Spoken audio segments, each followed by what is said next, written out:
ایک تیسری چیز بھی کہتی ہے جہاں پر نان آرمی پیپل سویلینز جو ہیں ان کے اوپر اس ایکٹ کا اطلاق ہوگا، اور وہ ہے کہ کوئی ایسی عمارت کو نقصان پہنچانا جو اسٹیٹ کے یوز میں ہے، اور انفر اس سے آپ یہ کر سکتے ہیں کہ اس کا اطلاق بیسکلی ان چیزوں پہ زیادہ ہوگا جو اسٹیٹ جو آرمی کی طرف سے آرمی کے یوز میں ہیں، اور آرمی کی کوئی جو بلڈنگز ہیں یا آفیسز ہیں ان کے اوپر کسی قسم کا اٹیک کرنا۔ اب اس کے اندر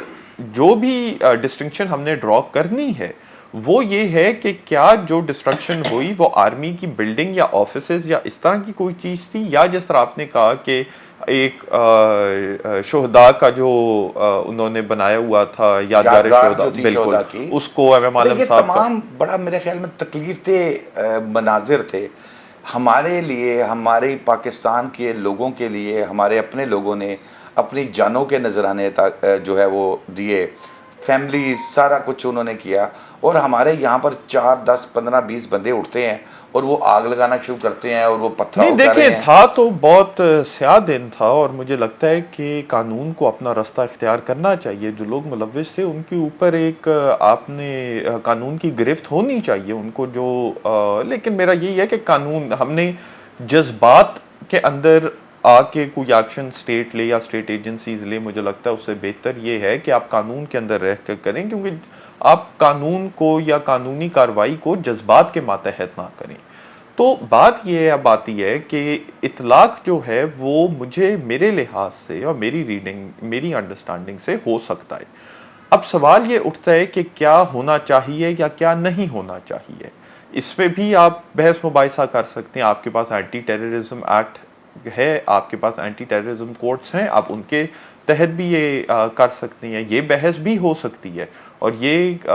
پوائنٹ بھی اس کے اوپر بھی بحث مباحثہ ہو سکتا ہے کہ یہ دونوں جو ہیں یہ اسپیشل لا ہیں۔ اب کیونکہ یہ دونوں اسپیشل لا ہیں، ATA اور یہ ATA اور آرمی ایکٹ، تو کس کا پرویو یا کس کے جو پروویژنز ہیں ان کے زیادہ قریب جو ہے یہ انسیڈنٹ تھا؟ کیا یہ قریب تھا دہشت گردی کی جو آپ کا قانون ہے اینٹی ٹیررزم ایکٹ اس کے، یا کیا یہ آرمی ایکٹ کے جو پروویژنز ہے اس کے زیادہ قریب تھا؟ اور تو یہ جو ہے یہ اب ایک ڈیبیٹ ہے، یہ اٹھے گی، اور مجھے لگتا ہے کہ اگر اس سے آگے کسی چیز پہ جانا ہو۔ اچھا ایک چیز،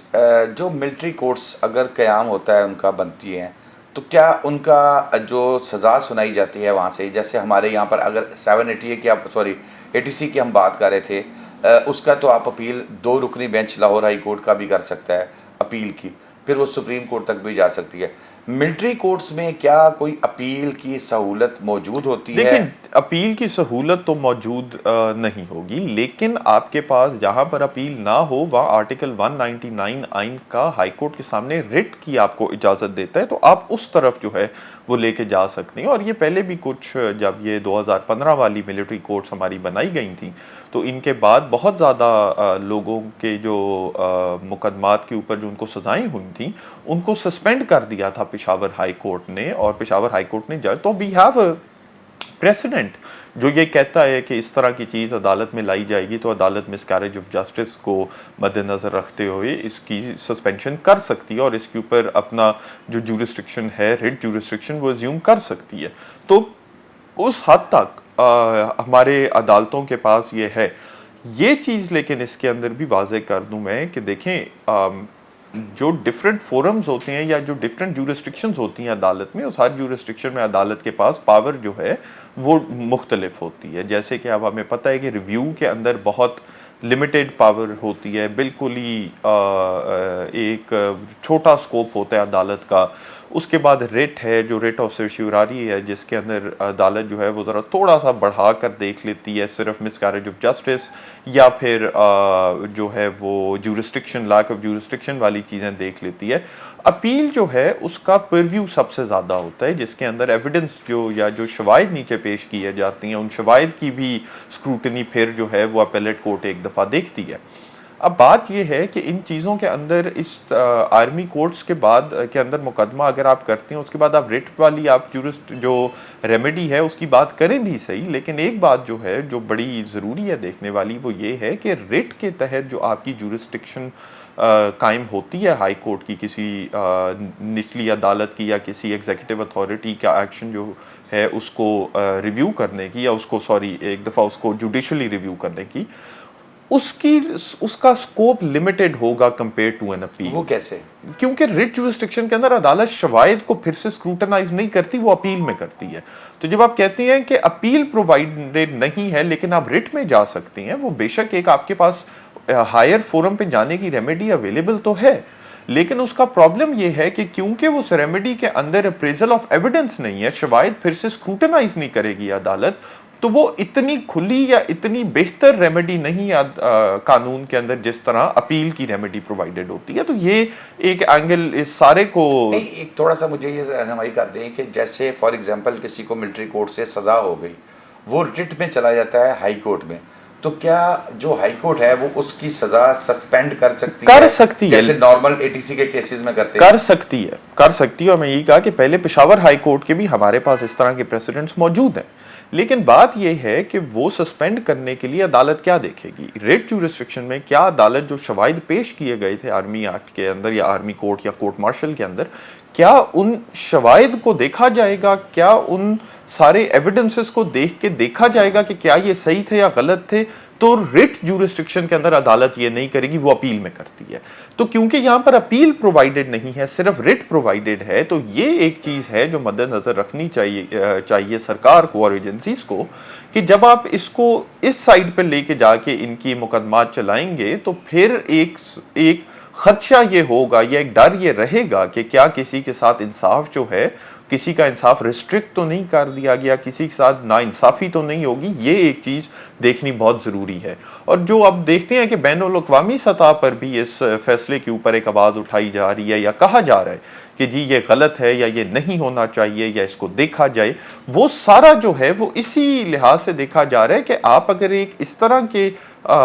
جو جوڈیشل پروسیس ہے، ایک آلٹرنیٹیو جو آپ کا جوڈیشل پروسیس ہے، اس کی طرف اس سارے کو لے جائیں گے، تو پھر کیا یہ کوئی کسی قسم کا جو مس کیریج آف جسٹس یا ایک انجسٹس جو ہے وہ تو نہیں کمٹ ہو جائے گی ان لوگوں کے خلاف جن کا مقدمہ چلایا جا رہا ہے؟ تو یہ ہے ایک اور چیز یہاں پر ویسے شدابی میں اب خیال مجھے آیا، وہ یہ بھی ہے کہ اگر آپ نے کسی کے خلاف ایف آئی آر 780A کی اینٹی ٹیررزم ایکٹ کی کاٹی ہے، تو پھر آپ نے یہ بھی دیکھنا ہے کہ کیا آرمی ایکٹ کے اندر جو آپ کا مقدمہ ہے وہ اینٹی ٹیررزم ایکٹ کا مقدمہ کے اندر رجسٹرڈ مقدمہ دیکھ سکتی ہے یا نہیں دیکھ سکتی۔ یعنی کہ ایک عدالت جس کا مقصد آرمی ایکٹ کے تحت مقدمے دیکھنا ہے، کیا وہ مقدمے دیکھ سکتی ہے ان کو جو کہ اینٹی ٹیررزم ایکٹ کے تحت درج کیے گئے ہیں؟ اس کے لیے مجھے لگتا ہے کہ اگر تو یہ چلانا ہے اور اینٹی ٹیررزم ایکٹ والی جو ایف آئی آر ہے یا اینٹی ٹیررزم ایکٹ کی جو آپ کی وہ ہے جو بھی اوفینسز ہیں، جرائم ہیں، ان کو آپ نے آرمی کورٹس کے اندر لے کے جانا ہے یا کورٹ مارشل میں لے کے جانا ہے، تو پھر اس کے لیے آپ کو ترمیم کرنی پڑے گی اور آپ کو جورسڈکشن دینی پڑے گی کچھ یہ ایک اسپیشل قسم کی کورٹ مارشل کو یا آرمی ایکٹ کے اندر جو عدالتیں ہیں ان کو، کہ وہ اینٹی ٹیررزم ایکٹ کے تحت بھی بنی ہوئی عدالتوں بنی ہوئی اینٹی ٹیررزم ایکٹ کے جو جرائم ہیں ان کو بھی وہاں پر مقدمے میں لے کے جا سکیں۔ تو یہ ایک چیز ہے، یہ مجھے لگتا ہے کہ یہ بعد میں قانونی طور پر بریک لیتے ہیں، تو بریک کے بعد آ کے ایک اور امپورٹنٹ پوائنٹ جو آج کل ڈسکس ہو رہا ہے اس پہ بھی تھوڑی سی رہنمائی لیں گے کہ ایم پی او کیا ہے، گرفتار کیا جاتا ہے، حراست میں لیا جاتا ہے، یہ کیا ہے، اس پہ بریک کے بعد بات کریں گے۔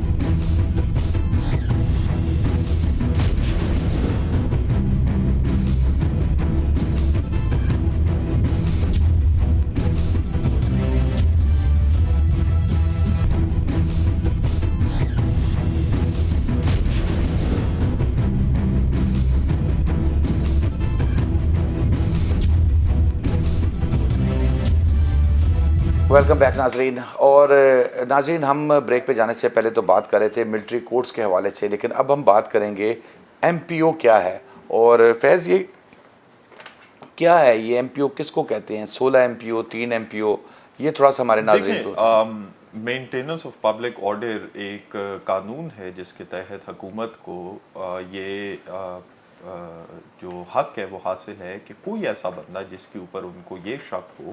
کہ یہ پبلک آرڈر خراب کر سکتے ہیں، انتشار پھیلا سکتا ہے ملک کے اندر یا ایک صوبے یا کسی شہر کے اندر یا اس شہر کے کسی حصے کے اندر، تو یہ قانون اسپیشل ایک قانون بنایا گیا ہے جس کے اندر یہ اجازت دی گئی ہے حکومت کو کہ وہ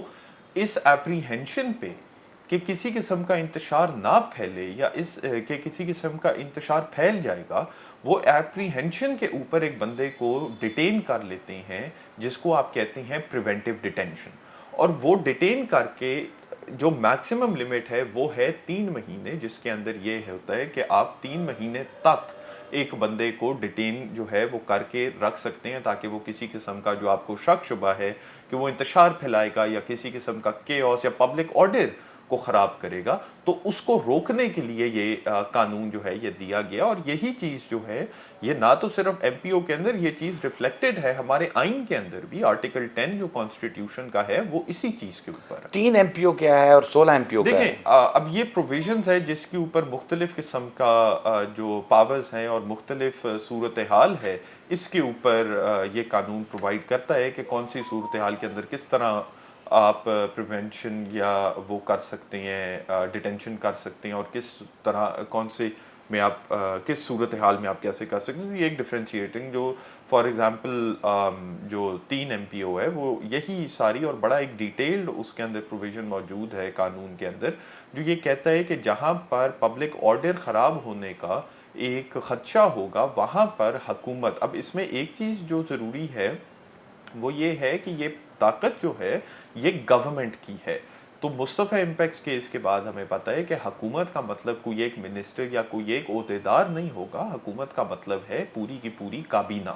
تو جب تک حکومت یعنی کہ پوری کی پوری کابینہ جو ہے وہ بیٹھ کر یہ ڈیسائیڈ کرے گی کہ یہ فرد ہے جس کے اوپر یہ نظر آتا ہے کہ یہ انتشار پھیلا سکتا ہے ملک کے اندر، تو اس کو اسی لیے اتنی دیر کے لیے آپ کو پریونٹیو ڈیٹینشن میں رکھا جا سکتا ہے۔ اور اس میں یہ بھی چیز نوٹ کرنے والی ہے کہ اگر آپ نے ایٹ اے اسٹریچ 3 مہینے سے زیادہ کے لیے ڈیٹین کرنا ہے تو آپ ڈائریکٹ ڈیٹینشن اس کی نہیں کر سکتے، آپ نے اس میٹر کو ریفر کرنا ہے اس فار ایگزامپل پنجاب کے